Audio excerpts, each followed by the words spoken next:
मैं ये कानपुर की जनता से और राहुल गांधी से पूछना चाहता हूं कि इस प्रकार से जो शिक्षा के अधिकार का लगातार गला घोट रहे हैं, जनता का भला कैसे करेंगे? यह शिक्षा माफिया है। इस सब को मैंने पत्र लिखा। बच्चे पूरी तरीके से पात्र थे, परंतु आलोक मिश्रा ने उसको अपने पैसे के दम पे, अपने रसूख के दम पे उन बच्चों के अधिकारों का गला घोट दिया।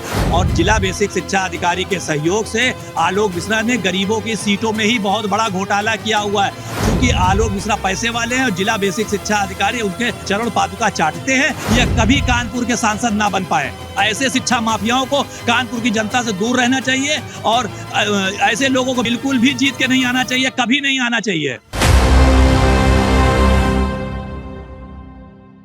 लोकसभा चुनाव को लेकर के भारतीय राष्ट्रीय कांग्रेस के सबसे बड़े फायर ब्रांड नेता राहुल गांधी अक्सर प्रधानमंत्री मोदी और उनकी सरकार पर आरोप लगाते दिख ही जाते हैं।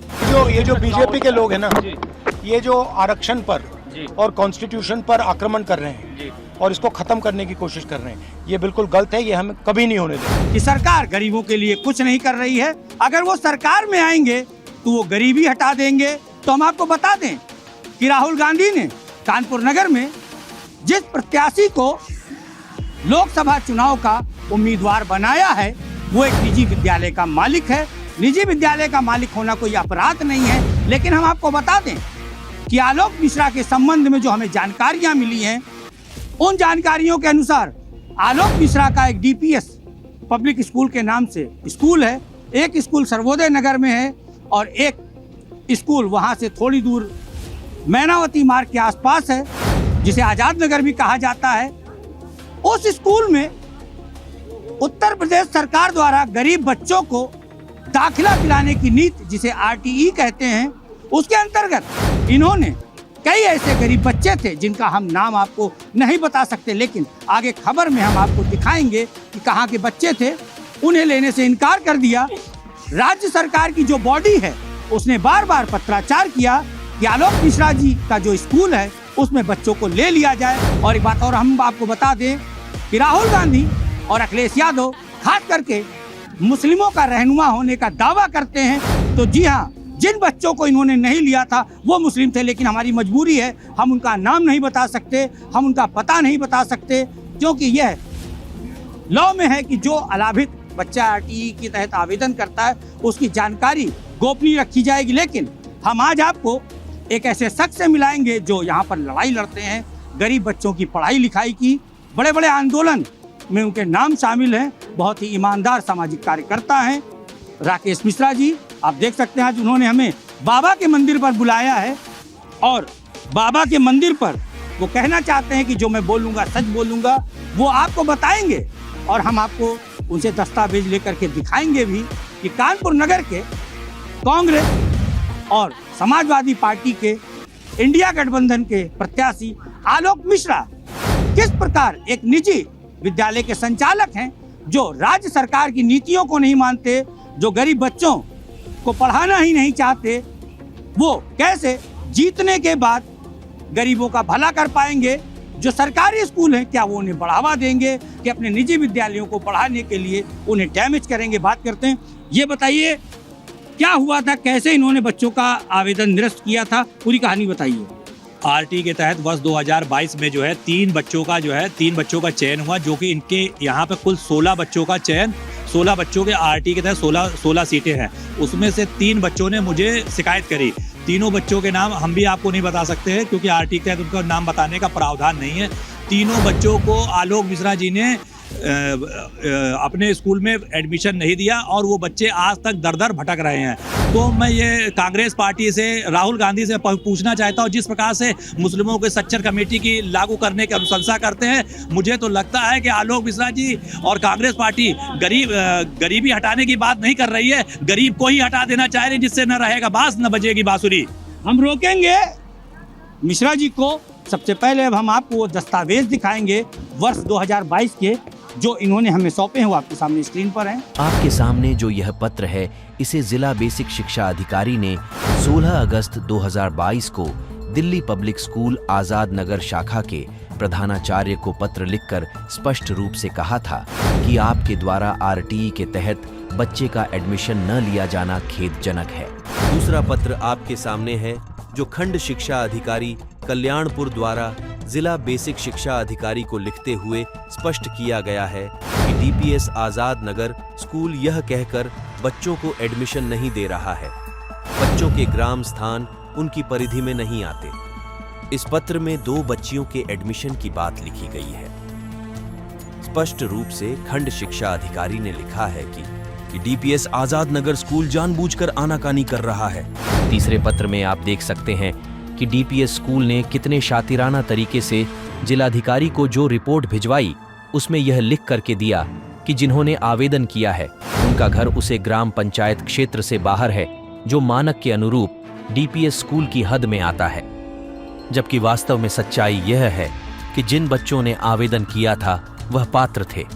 ऐसे में आप सभी समझे कि यह कितने काबिल हैं। तो आपने डिटेल्स देख ही ली होंगी कि कैसे कैसे अधिकारियों ने इनके प्रधानाचार्य को पत्र लिखा, इनके खिलाफ कार्रवाई की भी अनुशंसा की गई, लेकिन उसके बाद भी जैसा कि राकेश जी का कहना है उन्हें एडमिशन नहीं मिला। अब फिर राकेश जी से हम बात करेंगे।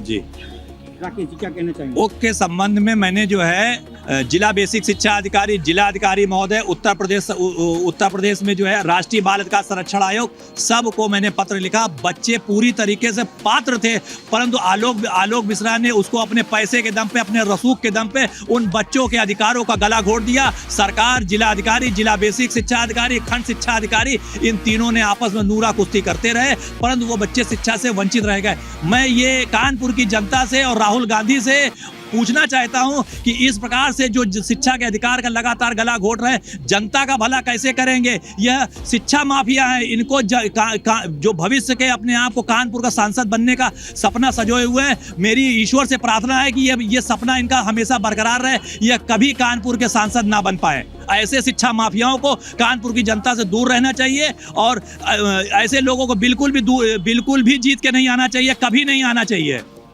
जैसा कि आपने सुना, ये राकेश जी के विचार थे, ये हमारे विचार नहीं थे। इन्हें आज़ादी है अपनी बात कहने की। हमने प्रयास किया कि आलोक मिश्रा से भी उनका पक्ष जान लिया जाए, जिसके लिए हमने कानपुर नगर के कांग्रेस के अध्यक्ष नौशाद जी से बारंबार निवेदन किया कि वो अपने मीडिया प्रभारी से अथवा खुद बयान दे दें कि इस मामले में वो क्या कहना चाहते हैं। उन्होंने हमसे कागज भी मांगे थे, हमने उन्हें व्हाट्सएप पे कागज भी भेजे। उसके बाद भी हमने घंटों इंतजार किया, लगभग 4 घंटे हमने उनका इंतजार किया।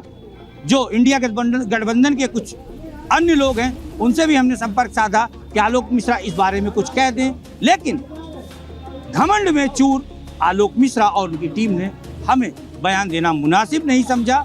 आपके सामने हमने आपको दिखाया है कि राहुल गांधी और समाजवादी पार्टी के प्रत्याशी के रूप में कानपुर नगर की लोकसभा सीट पर आलोक मिश्रा जी जो लड़ रहे हैं, जिनके राष्ट्रीय अध्यक्ष, राष्ट्रीय जो नेता हैं राहुल गांधी जी, उनका साफ कहना है कि वो गरीबी हटाएंगे। लेकिन जैसा कि इन्होंने कहा कि हमें तो लगता है वो गरीबी नहीं, उनके प्रत्याशी गरीबों को हटाना चाहते हैं, कुछ और बताना चाहते हैं। राकेश जी उनसे बात करेंगे, क्या बताना चाहते हैं? जिन बच्चों को प्रवेश नहीं मिला हुआ है उनकी हम लोग हाईकोर्ट में रिट लगाने के साथ साथ, चूंकि उनके कागजों में भी हेरफेर करी गई है, उसके लिए हम लोग माननीय न्यायालय के समक्ष थानाध्यक्ष के पास जो है ले जाकर के 420 की धाराओं के तहत अभियोग भी पंजीकृत कराएंगे और उन सभी अधिकारियों का नाम उसमें सम्मिलित करेंगे जिनके साथ इनकी मिली भगत रही है। उन जिला बेसिक शिक्षा अधिकारी, खंड शिक्षा अधिकारी की मिली भगत रही है, उसमें उनके विरुद्ध भी अभियोग पंजीकृत कराएंगे।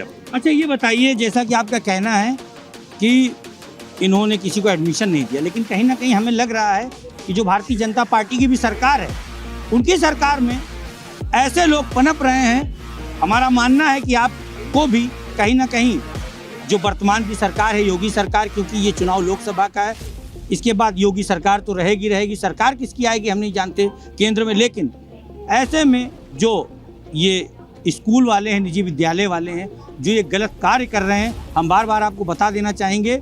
जिन बच्चों को नहीं लिया गया, हम उनकी पहचान को नहीं बता सकते, लेकिन वो जितने भी बच्चे थे वो मुस्लिम परिवार के थे, जबकि अखिलेश यादव और राहुल गांधी रहनुमा बनते हैं मुस्लिम परिवारों के, और उनके प्रत्याशी ने मुस्लिम गरीब बच्चों को ही दाखिला देने से मना कर दिया। उस सरकार में जो सरकार उनका खर्चा उठाने को तैयार थी, लेकिन उन्होंने उन्हें दाखिला नहीं दिया। बात करते हैं, क्या कहना चाहेंगे? इस बार भी जो है उत्तर प्रदेश सरकार ने 16 बच्चों का चयन इस बार भी हुआ है।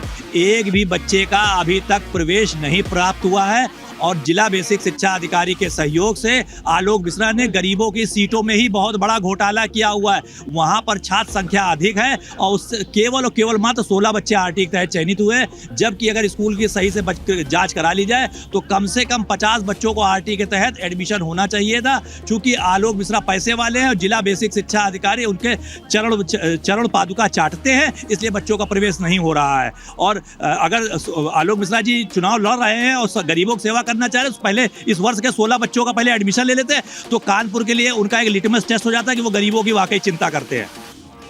तो सुना आपने, कहानी बहुत लंबी है, लेकिन इस खबर को देखिए और पहचानिए कि आपको 13 मई को वोट किसे करना है। हम ना भाजपा की लिए कह रहे हैं, हम आपको ना भाजपा को वोट करने के लिए कह रहे हैं, ना सपा ना कांग्रेस को, लेकिन आपको अपना प्रतिनिधि चुनना है, आपको कोई माफिया नहीं चुनना है। इस बात का ध्यान रखिए। फिलहाल इस खबर में इतना ही, मिलेंगे फिर किसी खबर पर, तब तक के लिए विदा चाहते हैं। कानपुर में अब क्राइम पर लगेगी लगाम, क्योंकि कानपुर में आ गए हैं मीडिया की शान, फाइटर जी कहिन। चैनल ऐसा जो बने जनता की आवाज और अपराधियों पर गिराए पुलिस की गाज। सड़क, बिजली, पानी जैसी जनता के हर मुद्दों से जुड़ी देश और प्रदेश की खबरों पर रहती है जन एक्सप्रेस फाइटर जी कहिन की नजर। इसलिए प्रशासन पर दिखता है खबरों का सीधा असर। तो आज ही सब्सक्राइब करें जन एक्सप्रेस डिजिटल फाइटर जी कहिन यूट्यूब चैनल को और देखें शहर की हर छोटी बड़ी खबरों को सबसे पहले।